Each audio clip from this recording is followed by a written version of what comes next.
Imagine a world um, where the U.S. isn't the only one calling the shots, Yeah, where China and Russia are kind of setting the rules of the game. right. That's the reality that this Brookings Institution report from December 2024 is warning us about, Mm. the China-Russia relationship and threats to vital U.S. interests. That's the title. And it's a deep dive into how this partnership is shaking things up globally. It's a fascinating analysis. It really gets into the nitty-gritty of how this alliance is evolving and what it means for U.S. interests.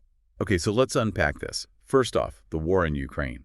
The report paints a pretty stark picture of China's role, saying they're basically keeping Russia afloat. Yeah, the report uses pretty strong language, stating that China is enabling Russia to sustain this conflict. And it's not just empty words, we're talking tangible support. Mm, Think sophisticated microelectronics, advanced drone engines, even armored vehicles. wow. All flowing from China to Russia, Mhm. both directly and through third parties. That's pretty Yeah. significant. I mean, we all know about the political support, Sure. but providing actual military hardware, what's the motivation behind that? Is it purely pragmatic, or are there deeper ideological factors at play? It's a mix of both, really.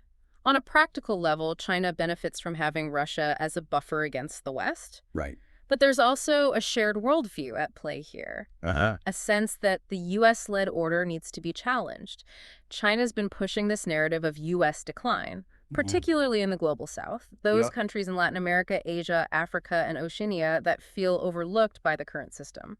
So they're basically saying, hey, the U.S. isn't the only game in town anymore. Exactly. Right. And they're not just talking the talk, they're walking the walk by building alternative systems that bypass U.S.-led institutions. Okay. For example, financial institutions that don't rely on the U.S. dollar, Hmm. new trade routes like the Belt and Road Initiative, and even their own version of the internet. Oh, wow. It's a whole parallel system they're constructing. It's like they're creating their own ecosystem, a world where the U.S. doesn't hold all the cards. And it seems to be resonating. The report mentions they're gaining traction with countries like Turkey, South Africa, and Brazil. Right. Those countries and many others feel that the current global order doesn't represent their interests. They want more, say more influence. And they see China and Russia offering that opportunity. Yeah. They're drawn to organizations like BRICS, Hmm. a group made up of Brazil, Russia, India, China, and South Africa that are pushing for a more multipolar world. Now, that's something I've heard a lot about, but to be honest, I'm still a little fuzzy on what BRICS actually does. Well, think of it as a platform for these emerging economies to coordinate their policies and present a united front on the global stage. It's about amplifying their voices and shaping the rules of the game, from trade and finance to climate change and security. So it's not just about economics, it's about having a seat at the table when decisions are being made. Exactly. They're looking for a system where their interests are given equal weight. And it's not just BRICS. There's also the Shanghai Cooperation Organization, which focuses more on security and regional cooperation. These organizations are becoming increasingly popular as alternatives to the U.S.-led system. It's like watching the balance of power shifting right in front of us. Hmm. And then you factor in the military dimension and things get even more intense. Yeah, the report doesn't shy away from the fact that China and Russia are ramping up their military cooperation. We've seen these increasingly complex joint exercises, live fire drills in the South China Sea, and even bomber patrols near Alaska. Wow. That's a pretty clear message they're sending. I mean, bomber patrols near Alaska. It feels a little pointed, wouldn't you say? Yeah. What are they trying to achieve with that kind of posturing? It's definitely a show of force. They're demonstrating their ability to project power, to operate in areas that the U.S. considers its backyard. So are they actually a threat to U.S. military dominance? The report mentions their forces aren't fully integrated yet, but is that just a matter of time? It's a key question the report grapples with. Yeah. While they're not a monolithic military bloc yet, the potential is there. The U.S. now has to contend with this possibility of a two-front conflict, which is a significant strategic shift. And it gets even more complicated because the report also points out that this alliance isn't exactly a love fest. Right. So, That's an important nuance the report highlights. While China and Russia share this dislike for the U.S. and a desire to shake up the global order, their long-term goals are actually quite different. okay, let's break that down a bit. Yeah. How do their objectives diverge? Well, for China, stability is paramount. Their economic miracle has been built on a predictable world order. Right. Internal pressures, from economic inequality to environmental concerns, make maintaining stability at home crucial for the Chinese Communist Party. Uh-huh. So in many ways, the war in Ukraine, the instability it's created, doesn't really serve their long-term interests. That's interesting because it seems like they're playing a bit of a dangerous game by backing Russia. They are. And it raises questions about just how far China is willing to go in supporting Russia's more disruptive ambitions. Now, Russia, on the other hand, seems to thrive on chaos. It gives them leverage. They've historically benefited from disrupting the status quo. So it's more of a marriage of convenience than a true partnership of shared destiny. Exactly. Mhm. And the report doesn't shy away from highlighting the historical mistrust between these two nations. They've got competing interests in places like Central Asia and the Arctic, and neither wants to become overly dependent on the other. So given all of this, the military cooperation, the economic maneuvering, the underlying tensions, where does this leave the U.S.? What can they actually do about this growing alliance?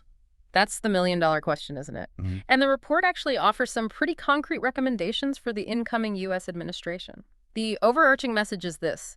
The U.S. can't afford to just sit back and watch this partnership solidify. Right. They need a proactive strategy, one that both weakens the alliance and counters China and Russia's attempts to reshape the global order. So what does that look like in practice? Is it about trying to drive a wedge between them, or is there a more nuanced approach needed? Well, the report cautions against trying to force a split, through ultimatums or concessions.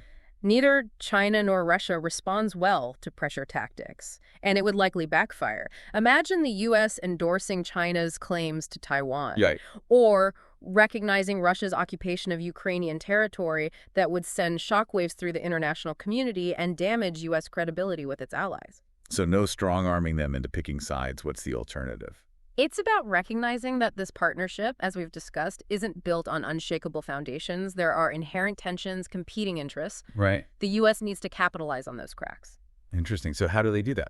The report suggests a two-pronged approach. First, keep the lines of communication open with both China and Russia. Now, you might be thinking, why bother talking if they're actively working against U.S. interests?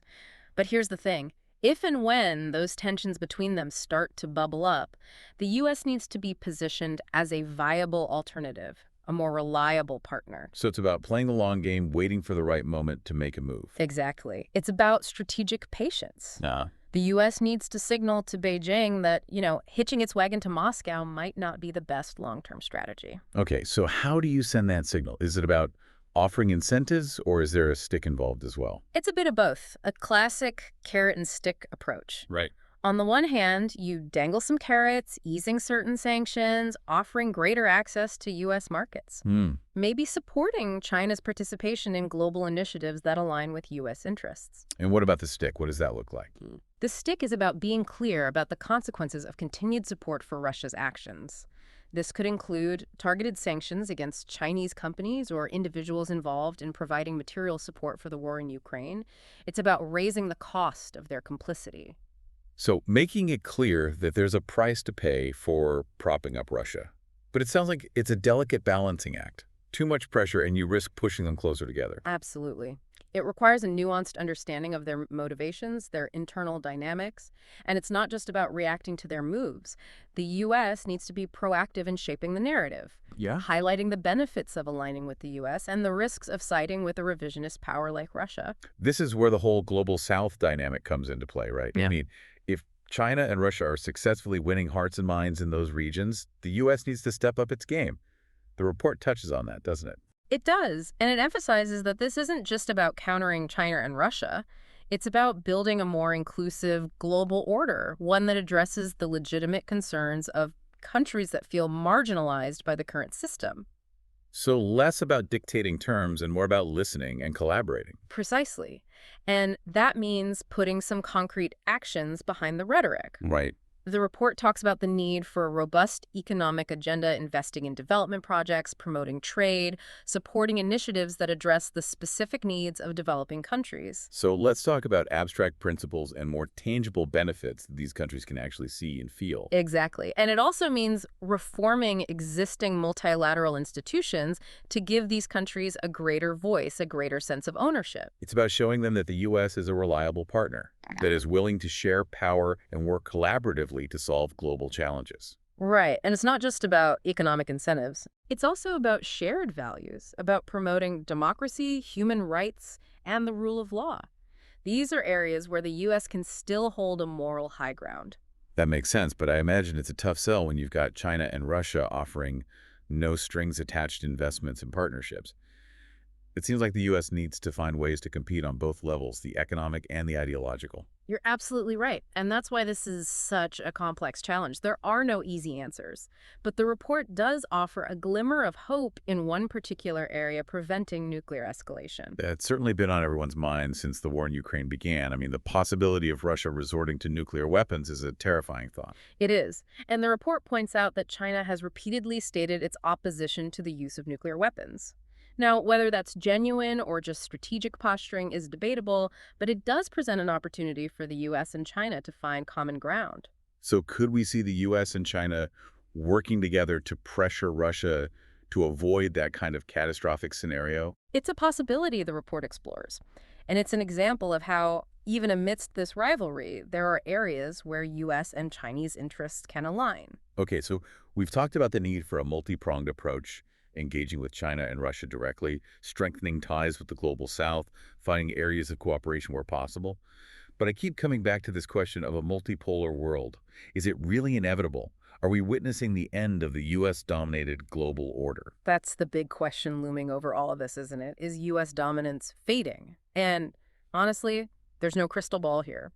So, putting on our prognostication hats for a second, Mhm. what are the implications of a world where the U.S. isn't the only one calling the shots? I mean, for so long, that's just been the reality, right? It has. And this shift to a multipolar world, it's uncharted territory in a lot of ways. We're entering an era of greater complexity and uncertainty. The old rules of the game, they might not apply anymore. Okay, so paint a picture for us. Mm. What does this new reality actually look like? What are the potential downsides and maybe even some upsides to this shift? Well, the downsides are pretty clear. Increased competition for resources, greater potential for conflict, a more fragmented global order where cooperation on issues like climate change or pandemics becomes even harder. It's a world where things could get pretty messy pretty quickly. Yeah, that's not exactly a comforting thought. But you mentioned potential upsides. I'm struggling to see those right now. Well, hear me out on this. One potential benefit of a multipolar world is that it could actually lead to greater stability in some areas. Okay, now that's counterintuitive. How does that work? Think of it like this. In a system with multiple power centers, no single country can dominate. It creates a system of checks and balances. Mhm. Countries are forced to cooperate, to compromise, to build coalitions to achieve their goals. So less of a my way or the highway approach and more of a let's negotiate and find common ground kind of vibe. Exactly. And this could actually lead to more sustainable solutions in the long run. Plus, it opens up opportunities for new alliances and partnerships. Countries that were once on the sidelines may find themselves with more leverage, more influence. We could see new coalitions emerge based on shared interests rather than traditional ideological divides. That's an interesting way to look at it. Yeah. It's like the old saying, the enemy of my enemy is my friend, right? Right. But it also suggests that the U.S. needs to be a lot more strategic, a lot more nuanced in this approach to foreign policy. Yeah. The old playbook might not cut it in this new world. That's exactly right. The days of the U.S. dictating terms are over. It's going to require a more collaborative, a more inclusive approach. Right. The U.S. needs to engage with other countries as equals, respecting their interests and perspectives. And it needs to be willing to share power, to work within multilateral institutions to build consensus rather than just imposing its will. It's a pretty fundamental shift in mindset, isn't it? Moving away from this idea of leading from the front to more of a leading from behind approach. But I guess that's the reality of a multipolar world. It is. And it's a challenge the U.S. is going to have to grapple with. It's not about clinging to the past, but adapting to the future. The U.S. still has a lot of strength. A strong economy, a powerful military, a network of allies. But it's going to have to use those strengths wisely if it wants to remain a major player in this new global landscape. Mhm. Well, you've given us a lot to think about today. This report really lays out the stakes of this new era of great power competition. It's complex, it's uncertain, and it's going to require some creative thinking on the part of U.S. policymakers. It will, but I think the key takeaway here is that the U.S. doesn't have to go it alone. There are potential partners out there, even among those who might seem like rivals. It's about finding those areas of overlapping interests, those shared challenges that can bring countries together. It's about building bridges, not walls.